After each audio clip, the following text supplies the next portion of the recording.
Hola, ¿qué tal? Bueno, hoy seguiremos con las entrevistas a profesionales. El día de hoy empezaremos con el enfoque de la logoterapia, en el cual sabremos un poco del desarrollo, las formas y la práctica directamente con la psicóloga.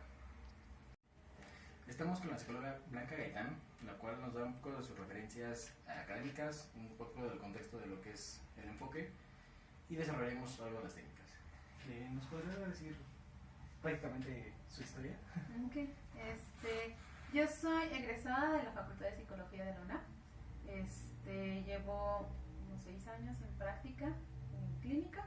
He estado en el Instituto de la Juventud, estuve ahí un rato dando terapia a jóvenes de 12 a 29 años y ahorita me encuentro en una unidad móvil que da asistencia psicológica y aparte coordina la unidad. Y también doy terapia particular en, pues, aquí donde ustedes se encuentran. La logoterapia la conocí hace como 3 años. Entré al Instituto Mexicano de Tanatología para buscar la parte de tanatología, porque como todo profesional pues busca seguir estudiando, y dentro del curso corto de tanatología me mencionaron acerca de la logoterapia y pues me metí al diplomado y me encantó. Es una filosofía que yo misma llevo a cabo y aparte las técnicas las manejo también con mis pacientes dependiendo de la situación. No sé qué otra cosa les gustaría conocer. ¿Cómo realizar una práctica con esta parte de la logoterapia? Viktor Frankl. Lo que me gusta mucho de la logoterapia es que tiene una logofilosofía, una logoteoría. Utiliza mucho del conocimiento de Freud, de Adler y de Jung, ¿no? Pero él no está como completamente con alguno de ellos, o sea, simplemente tomó varias de su teoría y la agregó, aparte de mucha filosofía. Es el sentido de vida. Lo más importante de la logoterapia es para qué estás aquí, ¿no? Le gusta mucho nos gusta utilizarlo mucho para crisis existenciales, porque Viktor Frankl decía que las crisis eran importantes para crecer. Habla mucho acerca de la actitud de uno y habla mucho de la espiritualidad, no confundiéndose con religiosidad, que eso es otra cosa, ¿no? El espíritu todo el mundo lo tiene y es lo que te hace ser único y, bueno, tu unicidad, ¿no? Dentro de este mundo no hay nadie, aunque tengas un gemelo, no hay nadie idéntico a ti. Entonces eso es lo que a mí me gusta mucho de la logoterapia, que tiene una filosofía atrás, ¿no? O sea, no es solamente técnicas. Y bueno, las técnicas. Han escuchado a muchas personas que traen como vacíos existenciales, que dicen, es que hay algo dentro de mí que es como un hueco, que, o sea, no se llena con nada. Ahí ayuda mucho la logoterapia, porque es como es una parte más existencial, más que de tener. O sea, muchas de estas personas que compran muchísimas cosas, que comen muchísimo, que no tienen una relación formal, tienen muchísimas porque hay algo que no los llena. Es más una cuestión más existencial, que una persona que le hace falta algo acá afuera, ¿no? Entonces, bueno, las técnicas, hay 4 técnicas. 2 de ellas pues la conocen muy bien. Creo que las 4 las podemos utilizar en los otros enfoques. Una es confrontación. Es como cuando el paciente te está diciendo algo que es como algo un poco mucho incongruente y de repente dices, a ver, ¿no? ¿Cómo es que me estás comentando esto? Pero la sesión pasada me comentabas esto, ¿qué es lo que está pasando? Eso es como directamente, ¿no? Pero esa no se la recomiendo que lo hagan al inicio porque obviamente la gente se va, ¿no? Pero muchas veces en cierto tipo de procedimiento pues es necesario, cuando la persona está como completamente, ya lleva un proceso contigo y está en negación, entonces ya lo confrontas consigo mismo, ni siquiera con lo que el terapeuta piensa, ¿no? Es con lo que él mismo está diciendo.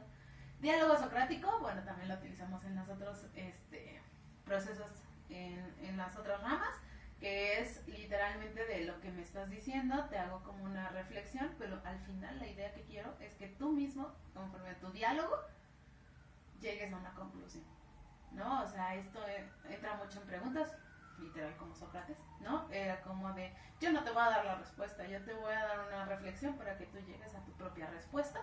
Ese es el diálogo socrático. Ahí está la intención paradójica, que la intención paradójica es recetar literalmente el síntoma. Esto es para muchos, sobre todo para personas sumamente ansiosos o que tienen alguna fobia, ahí se utiliza mucho intención paradójica, que la intención paradójica es recetar, no sé, ¿no? El más básico es, bueno, no sé, ¿no? Me sudan las manos, ¿no? O sí, esa. Entonces le dices, ok, entonces vas a decirle a tus manos que sude. O sea, porque a mí mi peor temor, lo que más temor tengo es que me suden las manos y saludar, no sé, algo, ¿no? Ok, entonces ese día lo que quiero que hagas es que sudes y que le des la mano. Y te van a decir, ¿cómo crees, no? Pero si es lo que yo no quiero que pase. Por eso quiero que lo hagas, dile a tu cuerpo, quiero que sudes y quiero así, súper un charco enorme y saludar a la persona. Y entonces las personas de cierta manera o sea, viene con un toque humorístico, o sea, porque pues al final dices, es como increíble, ¿no? ¿Cómo crees? A ver, suda hasta que haya una lluvia aquí, ¿no? Y entonces al final es chistoso porque termina no pasando, o sea, su peor temor termina no pasando porque termina siendo que como me concentro tanto en que no sude, pues no sudo, ¿no? En que sude, pues no sudo, porque estoy como, a ver, ¿no? Como no lo estoy evitando, estoy confrontando la situación, pues entonces no pasa, es algo paradójico. O lo termina no haciendo, por ejemplo, en el insomnio. En el insomnio, es que nunca duermo, o sea, ya sé que cuando voy a llegar, son las 9 de la noche, ya sé que se me va a ir el sueño, porque no duermo y porque intento todo, y intento yoga, y intento todo, y no duermo. O sea, yo quiero dormir, pero no duermo. Pues entonces no duermo. ¿Cómo crees? No duermo. Haz todo lo posible para que no duermas. O sea, acuéstate a tu cama y di, no te vas a dormir. No, o sea, ahorita no te vas a dormir. Estás mal si te duermes.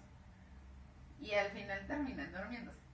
Porque estás intentando hacer algo que obviamente, o sea, le estás perdiendo el miedo a la situación.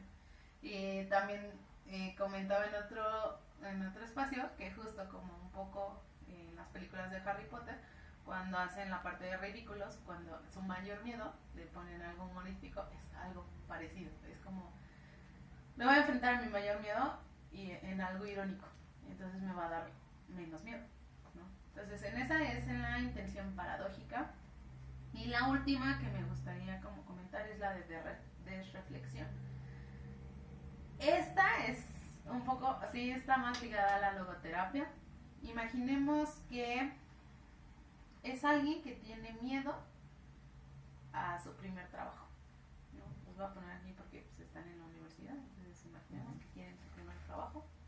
Entonces dicen, no, es que voy a ir a esta entrevista de trabajo y no me van a... O sea, porque seguramente en primera lo voy a saludar y súper mojada la mano, van a decir que soy un inseguro y si soy un inseguro no voy a poder pertenecer a la empresa. Entonces como no voy a poder pertenecer a la empresa, pues no me van a contratar, me van a hacer los estudios pero van a ver que soy pésimo, entonces mejor para qué, o sea no, mejor no. Y ni siquiera se ha levantado de la cama para vestirse. ¿Sí le suena? Sí. Este tipo de situaciones, sobre todo con las personas que tienen ansiedad, como esta parte de que ya generaron el problema, ya generaron ya hasta una relación.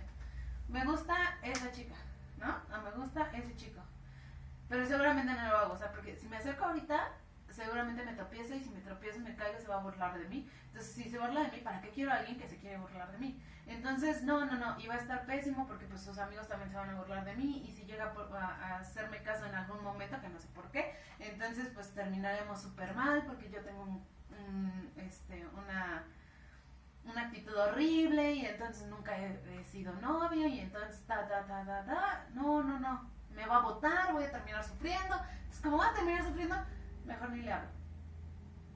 Sí, no han sido demasiado exagerado y repetitivo, ¿no? No, y aparte ya hicieron la situación, ni siquiera se han acercado. Esa es hiperreflexión. Víctor Frank decía que los jóvenes últimamente están hiperreflexionando mucho. No hacen, sino que en su cabeza ya generaron todo, lo vivieron, lo sufrieron y lo concluyeron, pero ni siquiera se han movido de su lugar. Entonces la desreflexión es, espérate tantito, a ver, regrésate, hasta estás parado aquí y la ves. Ni siquiera la conoces. Entonces, Solamente lo único que te pido es que te acerques y la saludes. Es lo único que vas a hacer. No te vas a casar con ella, no van a tener hijos, solo la vas a saludar. Pero es que si no va a pasar, solamente quiero que la saludes. Entonces la de reflexiones, no sé, si ya van para Cuernavaca y todavía ni pasan la primera, espérate tantito y a ver en qué carro te vas a ir, ¿no? Eso es la de reflexión. Pararlos y hacer metas cortas. A ver, ¿cuál es el primer paso? ¿No? Ya estás sufriendo por el último cuando no has hecho nada, ¿no? Un maestro nos comentaba de una chica que quería ser diseñadora de modas, pero ella decía, no, sí voy a ser diseñadora de modas y voy a vender así un montón y todos me van a creer, pero pues no hacía nada, ¿no? O sea, solamente tenía esa idea. Y entonces dice, a ver, ¿realmente quieres ser una diseñadora? Sí, ok. Tenía todo para hacerlo, ¿no? Tenía un cuarto lleno con telas y cosas, pero todo desordenado. Entonces le dije, a ver, primero hay que ordenar todo. Primero es eso. Pero es que yo quiero diseñar vamos a ordenar tu cuarto, ¿no? Entonces, la indicación es que ordenes tu cuarto. Para la siguiente sesión quiero que tu cuarto donde tienes las telas las tengas ordenadas, tengas tu maniquí, es lo único. Entonces, las de reflexión es eso, o sea, hacer pequeñas metas antes de que ya lleguen a Cuernavaca. No, primero ¿qué necesitamos? Esas dos, de las últimas que les comenté, esas son las dos como que me gustan mucho más. O sea, porque las otras dos las manejamos en terapia y todos los modelos. Pero esta última me gusta mucho porque justo es eso, ¿no? Corta como, a ver, no, espera, no te vayas. Y creo que en esta sociedad últimamente tenemos eso, o sea, manejamos hasta ya en nuestra cabeza todo, ya lo solucionamos, pero no lo estamos viviendo. Y la idea de la logo es, hazte responsable y al hacerte responsable te vas a hacer libre de tu decisión y entonces la empiezas a vivir. Porque no sabemos cuándo vamos, porque todos nos vamos a morir. Entonces, él dice sí, pero pues antes de eso estás viviendo. ¿Para qué estás viviendo? Entonces eso es lo que me gusta en cuanto a esas técnicas. No sé si tengas alguna. Y bueno, y en este contexto, al especificarme que las dos últimas técnicas son muy de la logoterapia, también hay una especificación en pacientes que lleguen en un momento específico o no importa en ese tipo de cuestiones. Yo soy de la idea de que la logoterapia es como la cereza del pastel, ¿no? Ya hay veces que llegan como una situación, no sé, de ansiedad increíblemente desbordada, o sea, diferentes, ¿no? Depresión, etcétera. Entonces, la logoterapia para que tú la puedas utilizar, imaginemos que esto es tienes que ver primero la parte física, ¿no? O sea, por ejemplo, estas personas que de verdad ya necesitan un proceso psiquiátrico, pues, bueno, te toca equilibrar esta parte, ¿no? Entonces, si no, pues te pasas a la parte psicológica. O sea, todo físicamente está bien, ok, entonces te pasas a la parte psicológica. En la parte psicológica, pues sí, o sea, manejar incluso las otras corrientes, dependiendo, ¿no? O sea, según cada uno de los psicólogos. Entonces, no sé, por algún problema que vengan o un motivo de consulta. Pero en la tercera sería ya la parte existencial. Ya pasaste la parte psicológica y la parte psicológica ahí la lleva, ¿no? Entonces le agregas la parte existencial. Y esto te ayuda a que la persona tarde más en ir a terapia. No estoy diciendo que nos estemos quitando chamba, pero la verdad es que eso es lo que queremos, que si sí vas a ir otra vez a terapia está bien, pero pues ya tienes un enfoque, ¿no? O una situación donde te va a dar como herramientas para aguantarte un poquito más, ¿no? En la parte existencial llegan personas, ¿dónde puedes meter la logoterapia de golpe? Cuando hay personas que te dicen, no sé qué onda con mi vida. Acabo de terminar la universidad, no tengo idea de mi vida, no tengo idea de qué voy a hacer, no tengo un futuro al cual ir, no una cuestión depresiva, ¿eh?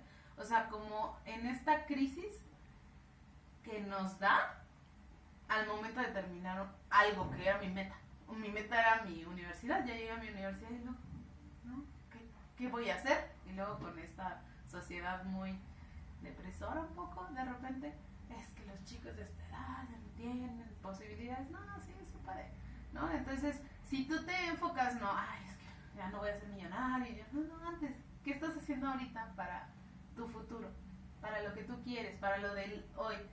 Diferente a Gestalt, un poco, o sea, sí utilizo la logo Gestalt, pero la Gestalt, por ejemplo, es muy del hoy, ahora y olvídate de lo demás, ¿no? O sea, hoy, ¿qué estás haciendo? Y logoterapia dice, sí, tuviste pasado. Ese pasado sí tiene que ver contigo porque no serías la persona que eres hoy sin ese pasado, pero eso no te determina. Lo que hace que te determines eres tú mismo. Y entonces llegan con crisis existenciales, sienten un vacío interno, sienten algo que no, o sea, algo no me llena. O sea, ya intenté todo, ya pasé por todas las cognitivo-conductuales, ya superé mi adicción al tabaco, pero ahora ya soy adicto a la comida, y luego ya pasé mi adicción a la comida, y ahora soy adicto a las parejas, ¿no? Entonces es como de, ¿pero por qué eres adicto? ¿No? Entonces ahí entra como la logoterapia. ¿Dónde no? Cuando una persona no está en el aquí y en el ahora, ¿ok? Ahí la logoterapia no entra. ¿Qué es esto? Que sí esté en una situación psiquiátrica, no, pero así como, no estoy diciendo que las personas con esquizofrenia, bipolaridad, etcétera, no puedan llevar logoterapia, sino que si, lo que te decía de este cuadro, si no tiene la parte física equilibrada, yo logoterapeuta no puedo llegar allí. O sea, porque no estás en esta sociedad, en este momento, o sea, enfocada en lo que estás viviendo ahorita, sino en esquizofrenia puedes estar en un delirio, igual en bipolaridad. Entonces necesitamos que lo físico esté bien equilibrado.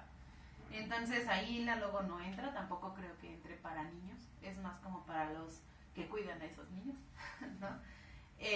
Yo sí creo que la logo sí está como considerada para dentro de así de los 15 años en adelante, donde ya puedes hacerte consciente de tu existencia y de tu actitud. Más chiquitos, bajo de 15 años, y creo que es responsabilidad de los padres o las personas que los cuidan y los están formando, ¿no? Entonces, y yo creo, bueno, la logoterapia es diferente. Por ejemplo, esta parte de desreflexión se utiliza mucho con los jóvenes, ¿no? Que pues no están haciendo nada, no se están moviendo, pero ya están sufriendo en lo que ya pasó, que no ha pasado. Y la desreflexión la puedes hacer también como con las personas de la tercera edad. Pero la logoterapia con las personas de la tercera edad es más como resignificar lo que ya hiciste. O sea, con las personas jóvenes sí es hacerte, o sea, a ver, ya, sí pasó, ahora, ¿cómo te haces responsable? Y a partir de eso, ¿qué decisiones vas a tomar? Y que estés consciente de que tus decisiones van a tener consecuencias, pero que tú estés consciente de que esa decisión, a pesar de las consecuencias, tú la vas a mantener y la vas a disfrutar. Ok, ¿no? Entonces, eso genera menos culpas a largo plazo. Con las personas de la tercera edad, lo que tienes que hacer es justo un diálogo socrático, pero como con una reflexión de lo que pasaron y lo que hicieron en ese momento, era lo que pensaban que era lo más correcto, o lo que ellos pensaban que iba a ser un bien. Por ejemplo, pongo mucho esto de los padres que se dedican al trabajo toda la vida y que cuando ya son grandes, los niños o los niños ya adultos se quejan con ellos y les dicen, es tu culpa que no tenga pareja, porque tú nunca estuviste, ¿no? Entonces los padres dicen, sí, claro, nunca estuve, ¿no? Es mi culpa que tengan tanto resentimiento. Ojo, ¿no? A ver, tú tenías intención de que tus hijos no tuvieran pareja de grandes, o sea, tú tenías esa intención, o sea, tú hiciste eso de trabajar todo el tiempo solamente para afectar a tus hijos. No, pues no, ¿no? Entonces, ¿qué pensabas en ese entonces? No, pues que necesitaba dinero, porque pues cuando yo era chico no tenía dinero y entonces necesitaba dinero para darles una cuestión económica, ¿no? Ah, ok, entonces lo hiciste para un beneficio de ellos. Sí, entonces, ¿dónde está la culpa? ¿Dónde realmente tú decidiste hacer algo para perjudicarlo? Y ya se queda.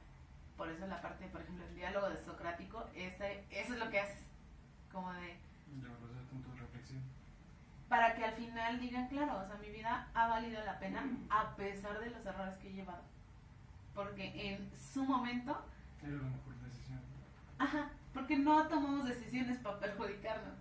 Nunca. O sea, incluso, bueno, no sé, los que no están como aquí en el ahora, tal vez sí. Pero estas personas, yo lo que les digo mucho a mis pacientes es, no puedes juzgar a tu yo del pasado con lo que tu yo del presente sabe. No sé si me explico. Sí, ya que al final de cuentas tienes un bagaje distinto y tienes como la experiencia de este punto, y en el presente es distinta a ese pasado, ya no tuviste esa experiencia, ya no tuviste esa temática y no pensabas igual. No, y aparte tú no tenías esa información. O sea, tenías esta información y con esta información hiciste lo que pudiste. Ya ahorita que sabes esa información, obviamente te juzgas, pero dices, ¿pero por qué? Si en ese momento era lo mejor que podías hacer. Entonces ahí entra mucho, bueno, para personas de la tercera edad entra mucho diálogo socrático, con llevarlos a la reflexión y resignificación de su vida, para que digan, wow, espera, no, ya no cargo con tanta culpa, porque tal vez no era mi culpa, tal vez la culpa era existencial, no era real. O sea, y entonces dices, oh, ¿no? Y me siento más ligero. Eso es lo que te da la logo. En cierta manera ya más joven, lo que te hace es, ok, yo estoy siendo consciente que quiero tomar esta decisión y esta decisión. Si esta decisión me lleva con estas consecuencias, aún en las malas va. Lo voy a hacer y me voy a enfrentar a las malas si ocurren. Y me voy a hacer responsable. ¿Ok? Y te haces completamente libre de las... O sea, es que por no, yo ya sabía. Y yo me hago responsable. Ah, ok. ¿No? También te quita que te cargues culpas que los demás te van a dar. ¿No? Como cuando pasa algo y es tu culpa. ¡Ey, espérate! ¿No? Yo no hice eso con esa intención. O yo ni siquiera lo hice. ¿No? O sea, tú estás sintiendo cosas raras. Ah, es tu decisión sentir eso. Yo no. Ese ejemplo se los pongo, ¿no? Cuando un adolescente está súper enojado, entonces dice, ay mamá, arruinas mi vida, no voy a comer, ¿no? Y se va y se encierra, pero la comida estaba, ¿no? Entonces al rato así de, mamá, me duele el estómago por tu culpa, porque por tu culpa no comí. Ojo, la comida estaba ahí, tú decidiste no comer porque tu emoción del enojo generó que dijeras, no quiero comer. Pero yo no te quité la comida, yo no te encerré en tu cuarto, yo no te dije no vas a comer nada. Tú tomaste esa decisión, no yo. Te debes de quedar. ¿Cómo, no? ¿Qué pasa con las madres mexicanas? Ay, ese mijito no comió por mi culpa. Porque pues se enojó porque lo regañé, entonces no comió y entonces le va a doler el estómago y su hijo está tomando su decisión y ni modo. Sí, es que traes sentimiento de culpa de alguna manera, ¿no? Y en este sentido, al encontrar estas temáticas o estas técnicas, ¿cuánto es el tiempo que llevamos normalmente en sesiones al practicar este tipo de intervenciones? Intención paradójica igual se puede, o sea, es un poco como en cognitivo-conductual, no sé. Por ejemplo, intención paradójica de que suden mis manos, etcétera, pues te echas unas 3 sesiones. O sea, porque lo tiene que hacer y se tiene que dar cuenta de que no, pues al final no pasó. O, no, por ejemplo, ay, es que no he dormido. Ah, pues dígale que no duerma. O sea, manténgase despierto toda la noche. Usted va a dar la idea de que no va a dormir. Entonces, si sí lo hacen como deben de hacerlo, o sea, que al final terminan haciendo lo contrario, pues igual no es tanto el tiempo. Igual son 2 sesiones, eso es más cortita. De reflexión, pues se lleva como lo que es un plan, ¿no? Metas. Entonces ahí sí te llevas un poquito más de tiempo porque obviamente, bueno, o sea, ¿no? Lo primero que vas a hacer, lo que les decía un poco de la chica de modas, ¿no? Lo primero que vas a hacer es ordenar tu cuarto, ¿no? Es lo primero. Ah, bueno. Entonces eso es como, ya la semana ya lo hice. Bueno, entonces esta semana lo que vas a hacer es ubicar qué tipo de diseños te gustaría crear, entonces ahí la vas a llevar como hasta donde sea necesario. Igual todo lo demás le toca a ella, ya lo aprende y entonces ya lo sigue, ¿no? En este caso con mi maestro se llevó hasta que ella sí se volvió famosa y sí hace diseños en París, etcétera, ¿no? Pero nos contaba que era muy chistosa. Creo que al final le gustó a un rockero, creo, una chamarra que ella se había hecho. Me gusta todo eso. Entonces ya, a partir de ahí empezó, ¿no? Entonces dices, bueno, sí pasa, ¿no? Que la puedes acompañar hasta allá, o si no, simplemente le das el caminito. El diálogo socrático, no, o sea, es por sesión. O sea, ahí sí, igual que las otras sesiones, digo, otras corrientes, pues el diálogo socrático depende, ¿no? O sea, si traigo como mucha culpa, pues sí me echo algunas como... lo trae mucho el paciente, ¿no? Como, también te digo, ahí, si el paciente no es tan reflexivo, ahí cuesta un poco de trabajo. Pero ahí te das cuenta, si lo hago en una sesión, ojo, es uno de los métodos para llevarlos en la mayoría de las sesiones. En la confrontación, yo creo que sí, esa es en una sesión, ¿no? O sea, porque no es tan, bueno, en mi punto particular de vista, no creo que es tan bueno estar confrontando todo el tiempo, a menos que el paciente realmente, o sea, te dé esa línea de que necesita esa confrontación, pero realmente no creo. Esa sí es como 1, 2, o sea, esa técnica sí la utilizas como en una sesión, por ejemplo, dependiendo de si es necesario en ese momento de las sesiones. Creo que de eso ya son los 4. Y en estas cuestiones ya aplicadas en terapia, ¿cuál es la mayor complicación que se le ha presentado? Esa, que no sean reflexivos, que no estén en el aquí y en el ahora. Personas que las personas que no son reflexivas, que es blanco y negro, o sea, sí lo puedes utilizar, sobre todo la intención paradójica y la de reflexión, porque eso sí lo puedes hacer como, a ver, metas, 1, 2, 3. Pero el diálogo socrático, su mayor impedimento es que no sean reflexivos, que sean como, es que si no es blanco no es negro, entonces no existe el gris, o sea, explícamelo porque no existe el gris sí, porque entras en una onda más existenciante, ¿no? Ellos de repente no, o sea, lo tajante, lo que veo es la... Mucho más cuadrado en este punto. Entonces ahí sí, y que sean muy chiquitos, lo que te decía, un poco de la edad, porque pues cómo vas a hacer reflexión, o muy grandes y que no estén aquí en el ahora, o sea, estas personas tercera edad que ya tienen demencia, es complicado, porque obviamente, o sea, si ya no me acuerdo de lo que hice ayer, entonces de repente es como de, ¿qué? Esas son las complicaciones con esta terapia. Okay. Y bueno, y para tener un punto de mayor ejemplificación, podríamos verlo en práctica con algunas de las técnicas, pues ya sea conmigo o con mi compañero. O bueno, sí, igual práctica. Pues yo lo que les decía es que esto es como muy, o sea, muy de la persona, ¿no?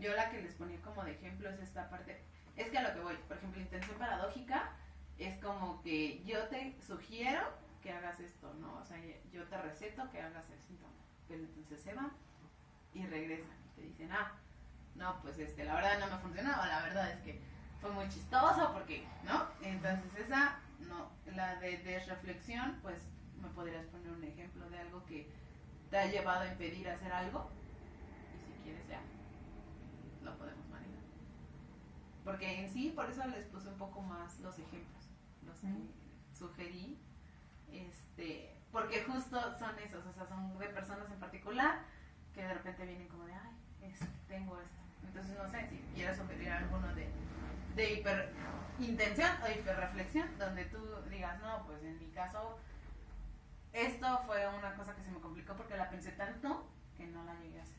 Sí, bueno, sería en hiperreflexión, ¿verdad? Y sería en esta cuestión porque de repente cuando salimos ya a campo es como mucho el nervio de decir, híjole, ¿cómo lo hacíamos? Entonces por eso ver un poco el ejemplo en práctica para poder estar más tranquilo. Y bueno, y en esa cuestión, tal vez algo que yo supongo que es muy común para ustedes en cuestión pacientes, complicaciones que yo tengo es en cuestiones de una gran significancia en parejas.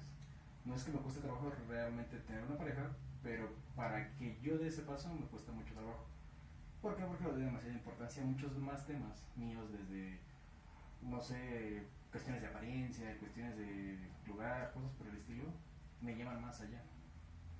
Y en ese sentido me da ¿cómo es? Esa parálisis de no tratar de dar el paso, sino contenerme y más esperar a la situación. Okay, como que más, según lo que entiendo, lo que me comentas es, bueno, no doy el paso a tener pareja tal cual formal o salir con las chicas. No tener pareja formal. Ok, entonces aquí la cuestión primero es identificar qué es lo que te lleva a ese miedo, o a ese pensamiento de no quiero tener pareja formal me acabas de decir que hay varias situaciones, ¿no? Con la cuestión de apariencia, con la cuestión, ¿qué otra cosa te impide como tener pareja? ¿Qué significa tener una pareja formal? Responsabilidad, compromiso, respeto y pues, literal que conceptualizamos cada uno de amor. Ok. Y entonces, ¿has llegado a evitar conocer a alguien porque sientes de repente algo como de, ay, seguramente haría un muy bien clic con esa persona, mejor no me acerco? Sí. Okay. Sí, me he detenido en ocasiones. Okay. Y el primer paso sería ese, porque justo es eso, o sea, tal vez haría clic, pero yo no tengo idea, tal vez no. Entonces, el primer paso de esta desreflexión es solamente conocer a la persona, o incluso no conocerla, saludarla, presentarla. Y ya. O sea, no, en la desreflexión es quitar como todo eso de, es que seguramente sí, hay mucha química y entonces va a querer andar conmigo o yo voy a querer andar con ella o con él y entonces pasará y no está pasando nada más necesitas saludar, ¿no? Como ampliar la cuestión social, como verlo como eso, ¿no? Voy a conocer a más personas y tal vez el primer paso es conocer a las demás personas y ver cómo me trato con ellos. Hablas de compromiso, responsabilidad, qué es lo que te genera el hecho de no querer un compromiso. Y entonces ahí te diría, el primer paso es saber qué es lo que tú quieres realmente, antes de qué es lo que quieres en una pareja. Porque de repente queremos que la pareja nos solucione lo que nosotros o nosotros creemos que carecemos o lo que pienso que la otra persona va a llegar a entenderme. Pero pues eso es una gran responsabilidad para la persona porque pues ella o él no tendrían que cargar con eso.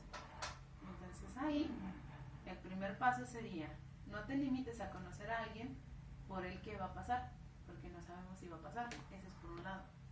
Entonces puedes nada más saludar, nadie te está diciendo que ya besos, abrazos, etcétera, con conocer, aunque sientas ese miedo de es que esta persona me hace mucho clic. Sí, es posible, pero tal vez eso no te lleva a una relación, tal vez sí, pero estás quitándote posibilidades. Entonces puedes conocerla y a la vez el primer paso sería conocerte y qué es lo que tú quieres en una pareja. Entonces ese sería como el primer paso. Okay. Sí, llego muy puntual en ciertas cuestiones de mi práctica y informes de esa manera. De hecho, sí es algo que constantemente, tal vez incluso por la carrera, me lleva a ese momento de reflexión y lleva a esos puntos en los cuales pues, comprendo esos puntos de temor, de llevar tal vez un poco más a lo fácil en este tipo de cuestiones. Pero es algo que sé que no me queda otra más que hacerlo en la práctica y, como dicen, aventarme al ruedo y quitarme el miedo.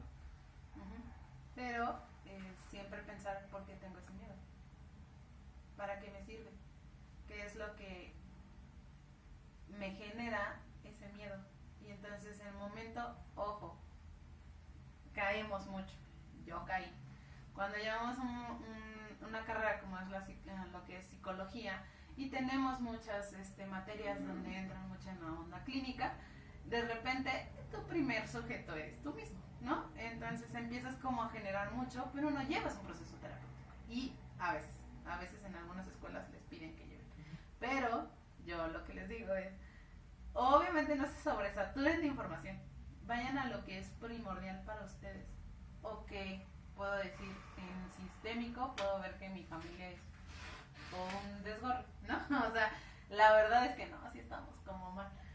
Pero no vas a solucionar eso, ¿no? Entonces hay que bajarlo a, espera, tengo mucho conocimiento conocimiento de la psicología, pero ¿qué sí es mío? O sea, ¿qué sí voy a querer aplicar conmigo, pero también llevar en proceso terapéutico? ¿Y qué no es necesario en estos momentos?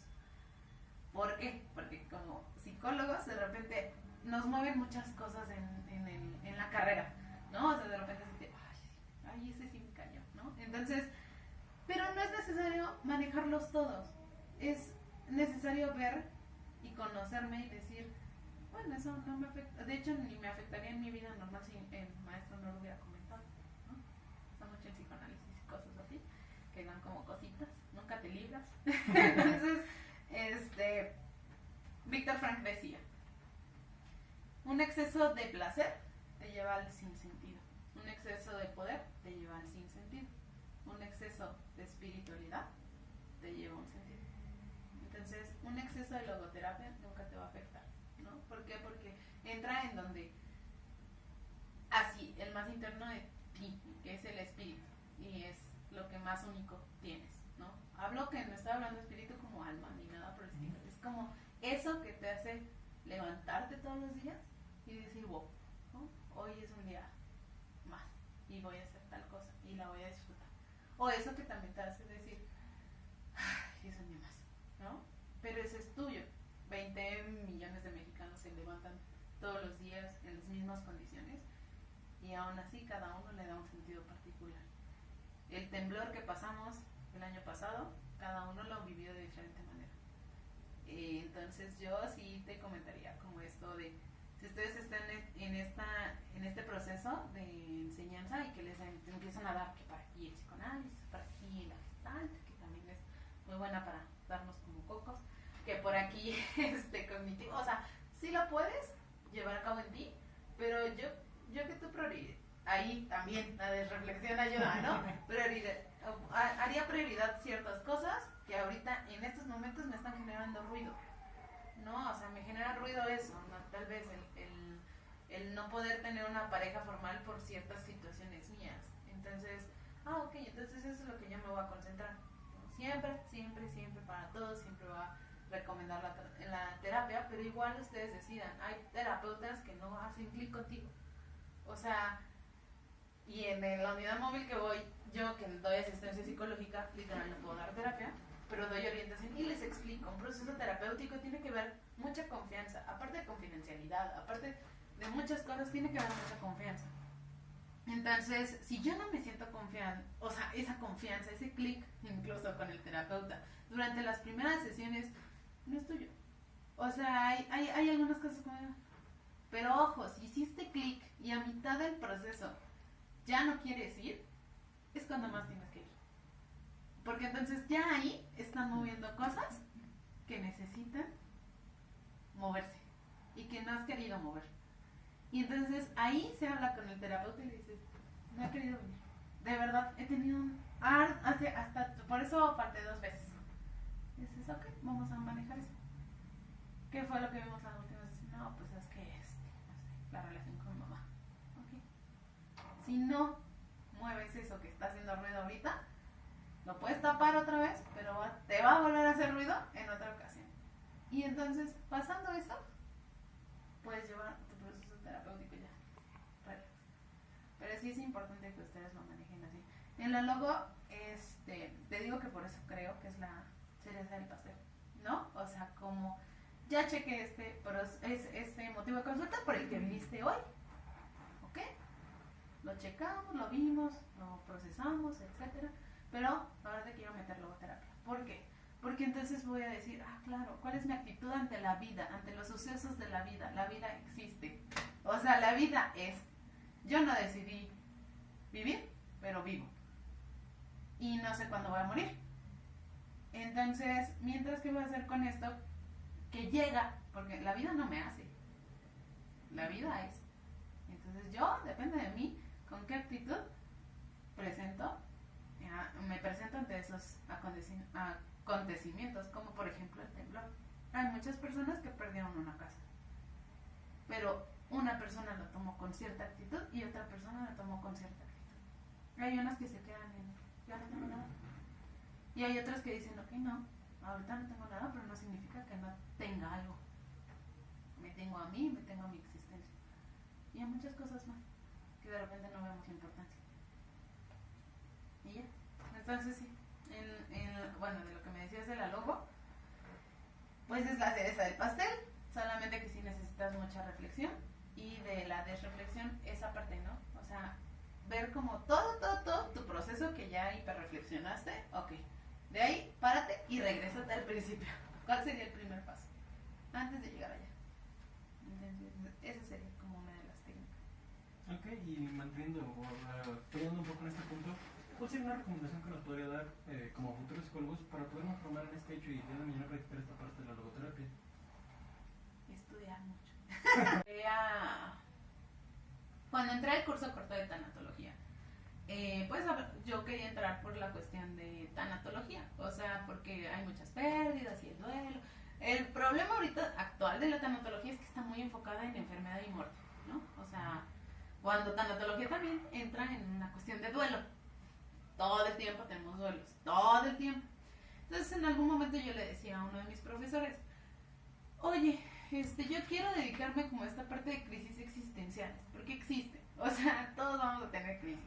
Terminamos la primaria, tenemos una crisis. Tenemos pues, secundaria, ahí está peor, porque tenemos crisis de adolescencia y otras cosas, ¿no? Y entonces le digo, a mí yo me quiero enfocar en eso. Y me dijo, pues métete a la logoterapia. La logoterapia es el sentido de vida. Y dije, wow, ok, va.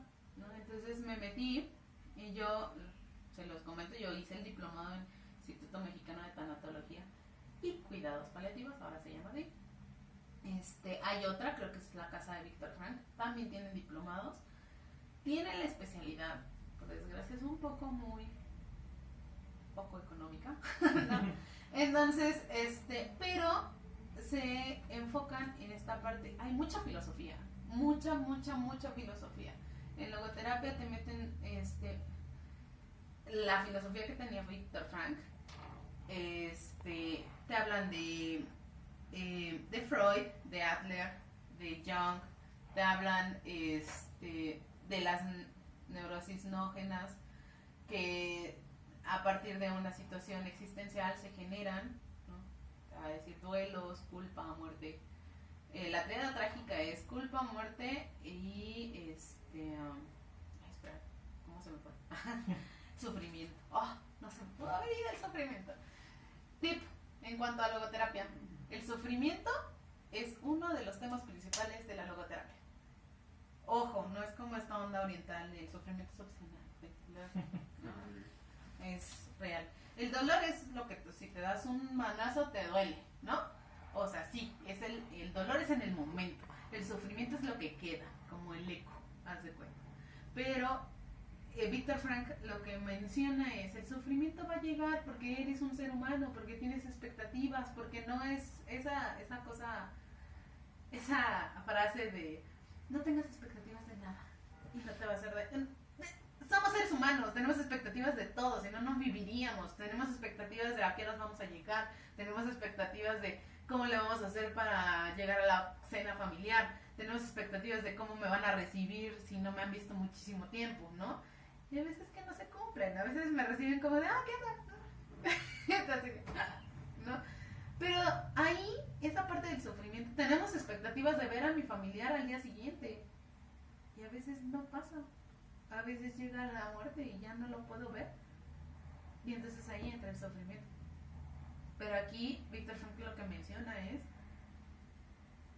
depende de tu actitud con la cual vas a enfrentar ese sufrimiento y qué le vas a dar, o sea, ¿para qué te va a servir ese sufrimiento? ¿No? ¿Para qué tuviste que vivir eso? Nada más como corte comercial, él vivió en el... Bueno, yo creo que ya se los mencionaron, si no se los menciona. Él vivió la Segunda Guerra Mundial, él estuvo en 4 campos de concentración. Tiene su libro del hombre en busca del sentido. La primera vez que yo lo leí en el curso corto de tanatología. Está bien, padre, ¿no? Lo lees y no le das como mucho sentido, lógicamente. Pero cuando ya lees cuando ya sabes su filosofía, cuando sabes un poquito más de su vida, cuando empiezas a ubicar más cosas, lo vuelves a leer. Yo lo hice y dije, oh, sí es cierto, ¿no? O sea, hay personas que no es que demerites el sufrimiento, sí, a mí me causa sufrimiento que se muere mi perrito, que se haya muerto mi abuelita. Bueno, es tu sufrimiento, porque es lo que tú le estabas dando a eso, ¿no? A ese vínculo, ¿no? La importancia con logoterapia es el vínculo. Entonces, ¿y qué vas a hacer con ese sufrimiento que te llegó? O sea, tú no pediste que se te muriera el perro, ¿no? ¿Pero qué vas a hacer? muchos entran en culpa de, ay, es que nada, fui un pésimo dueño, no vuelvo a tener perros. Me encantan los perros, pero no vuelvo a tener perros en vida. Y la otra es, wow, o sea, tuvo una excelente vida conmigo, tal vez no le di todo, pero pues le di lo que yo quería darle, ¿no? Y pues si tengo otro perro, también voy a ser dedicada y voy a estar como más cuidadosa de que no coma ciertas cosas, ¿no? Completamente distinto. Entonces, yo les sugiero, una, que lean mucho, dos, que vean de dónde sacó la logotería, tal cual, ¿no? Ustedes, si quieren conocer más de la logoterapia, lean la logotería. Ahí entraron muchos filósofos y entraron estos tres que les comento. Y entonces ya empezaron un poco a entender más el proceso que llevó Viktor Frankl. Y sobre todo, ahí sí les recomiendo que lo lleven a su vida, ¿no? Ya como, supongo para finalizar, a mí me pasó que yo era una antes de la logo y después de la logoterapia. Porque me quité muchas culpas que igual no eran mías, ¿no? Ahí sí llegué a validar como esta culpa real y la culpa existencial. Y justo, muchas veces le dicen a los logoterapeutas, a los que estudian logoterapia, que son muy egoístas. Y un profesor me decía, no eres egoísta, eres realista y sabes qué es lo que quieres y qué es lo que no. Y no vas a dañar a un tercero, porque sabes lo valioso que es el tercero. Pero tampoco vas a hacer algo solamente para que el tercero sea feliz cuando a ti te hace infeliz. Entonces dices, claro, pues sí, ¿no? Entonces hay veces que yo cargas como muchas culpas de otros, que es un poco como el proceso de que pasa con terapia, ¿no? Cuando me empieza alguien a ir a terapia y empieza a cambiar un poquito o modificar sus hábitos, las personas que están alrededor que llevaban ese sistema se quedan como de, ay, ¿por qué estás cambiando? Y entonces te hacen o te buscan a que regreses a eso, aunque tú te sentías horrible. Porque yo me siento raro al momento que tú no estás funcionando como funciona. O sea, si tú siempre cargabas con mi culpa, ¿qué te pasa? ¿No? Entonces también los haces confrontarse consigo mismos y con la logoterapia pasa eso. Te confrontas contigo, lo manejas y eres más libre y quitas responsabilidades que no tienes y te haces responsable de lo que sí tienes. Entonces de repente los demás piensan, ay, qué egoísta, está viendo por sí mismo. Sí, eso deberíamos de hacer todos, pero sin perjudicar al tercero. Eso es lo básico. Entonces sí, les recomiendo que investiguen mucho, que lleven su proceso terapéutico. Si quieren ser terapeutas, sí, esta parte de meterse a un lugar donde les permitan, pero que también los estén coachando, ¿no? Que bueno que tienen una escuela que, bueno, les hace hacer prácticas.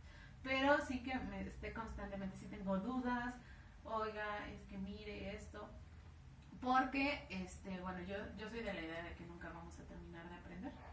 A mí me encanta entrar a cursos y a lugares porque me gusta seguir aprendiendo. Entonces, háganlo, porque es hasta donde ustedes quieran, ¿no? Ahí el límite es el cielo. Si van a las otras ramas, igual.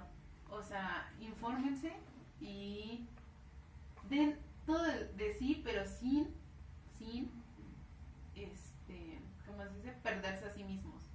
Porque muchas veces en otras ramas como trabajo, como psicología del trabajo, lo que hacen es que se los come el estrés y viven para el trabajo.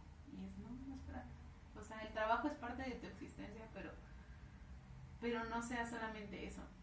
Y ya por último les voy a dejar, justo hablando de la vocación. Viktor Frankl hablaba acerca de justo eso, del trabajo, de lo que para qué vine, ¿no? Entonces, hablaba mucho de esta parte de los valores del trabajo, ¿no? De hacer, ¿no? A mí me gusta mucho hacer sillas, ¿no? Entonces, es que tienes que hacer 20 sillas para que seas exitoso. Pero pues si yo tal vez hago 5 sillas y las hago bien, para mí eso tal vez es el éxito. ¿Cuál es tu problema? ¿Por qué tendría que hacer 20? Ah, ok, ¿no? O sea, ahí es cuando dices, a mí me gusta, ¿no? Por eso les digo que sí tiene que ver mucho, porque tal vez a mí me gusta mucho dar terapia, pero tal vez te dicen, ay, es que te vas a morir de hambre, ¿no? Y a ver, no es cierto. Pero vas a sufrir, tal vez, pero me gusta. Oye, pero es que ganas mejor en este otro lugar, pero no me siento yo, ¿no? O me gusta mucho trabajo, O sea, psicología del trabajo, o psicología deportiva, o psicología de niños, ¿no? O orientación. Eso es lo que me gusta. Ay, pero es que los maestros no te van a matar en las escuelas, no te van a dar lo que... Pero si yo me siento satisfecha, ¿por qué mi éxito tendría que ser visto a partir del otro? Sino más bien es a partir de mí. Entonces, más bien, no es como amor al arte, pero sí enfóquense en lo que a ustedes les hace sentir mejor. Me gusta mucho esto. Tal vez terapia me gusta, pero no me llena. O sea, tal vez me gusta, pero me llama la atención, sobre todo si están ahorita en proceso de carrera. La clínica siempre va a llamar la atención porque obviamente se pega con cosas personales y como a las personas cerca de nosotros, aunque, o sea, no los analizamos, pero pasan cositas, ¿no? O luego te dicen, ay, es que mi hijo está haciendo el baño más tarde. O sea, cosas así, entonces te gusta. Pero realmente no es algo a lo que te dedicarías, ¿no? O sea, es como de, está curioso que bueno, en la carrera me lo dan, pero pues la verdad es que me gusta más otra cosa. ¿Ok? Entonces les doy mucha información, estudien mucho. Y cosa. Ya. Ok. Bueno, por esta parte sería todo. No queda más que agradecerle por el tiempo y el espacio y además todas estas cuestiones que nos ha compartido y no sé si queda alguna cuestión por... No, ninguna. Okay. Pues bueno, gracias por la entrevista, espero que les ayude. Y nada más, o sea, sí les quiero decir que sí, o sea, la especialidad en Logo es de 3 años, creo 3 años y medio, en la casa de Víctor Frank. Y bueno, el diplomado es de 1 año y es como 2 veces a la semana. Entonces igual yo les diría, si les gusta, agréguenlo a su kit de estudio. Tal vez no ahorita, tal vez después, pero igual se los dejo ahí. Gracias por la entrevista y pues espero que les ayude. Cuídense mucho. Y eso sería todo.